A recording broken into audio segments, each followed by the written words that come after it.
حباب بن ستی رحمۃ اللہ علیہ فرماتے ہیں کہ ایک جنازہ دیکھا جس کو تین مرد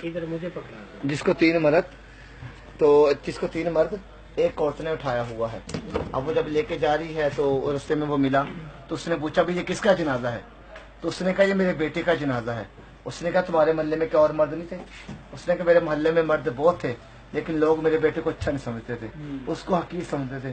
اس نے کہا کیوں؟ اس نے فرمایا کہ یہ میرا بیٹا مخنث تھا, خواجہ سرا تھا, اس میں لڑکیوں جیسی حرکتیں تھیں تو اس کو لوگ نا اچھا نہیں سمجھتے تھے, اس لیے اس کے جنازے کے ساتھ کوئی بھی نہیں آیا. تو اس نے کیا کیا, وہ پایا چھوڑ کے مائی کا خود پکڑ لیا, خود پکڑ قبرستان میں لے کے چلا گیا. اب قبرستان میں چلا گیا, جا کر کیا کرتا ہے, اس کو دفناتا ہے. دفنانے کے بعد اس اماں بڑھیوں کو لیتا ہے, اس کو لے کے اپنے گھر چلا جاتا ہے. گھر لے کے جا کے اس کو کچھ پیسے دیتا ہے, کچھ اس کو خرچہ دیتا ہے, اس اماں کو بھیج دیتا ہے. اب جب اماں چلی جاتی ہے اپنے گھر میں, اب وہ جو اللہ والا تھا اب وہ رات کو خواب دیکھ رہا ہے. خواب کے اندر کیا دیکھ رہا ہے, ایک خوبصورت نوجوان لڑکا خوبصورت گھوڑی پہ سوار ہو کر آیا تو اس کو کہہ رہا ہے کہ حباب بن ستی میں تیرا شکریہ ادا کرنے کے لیے آیا ہوں, السلام علیکم, کیا آپ نے مجھے پہچانا؟ فرمایا کہ نہیں میں نے تو آپ کو نہیں پہچانا. اس نے کہا بھی آپ کون ہو؟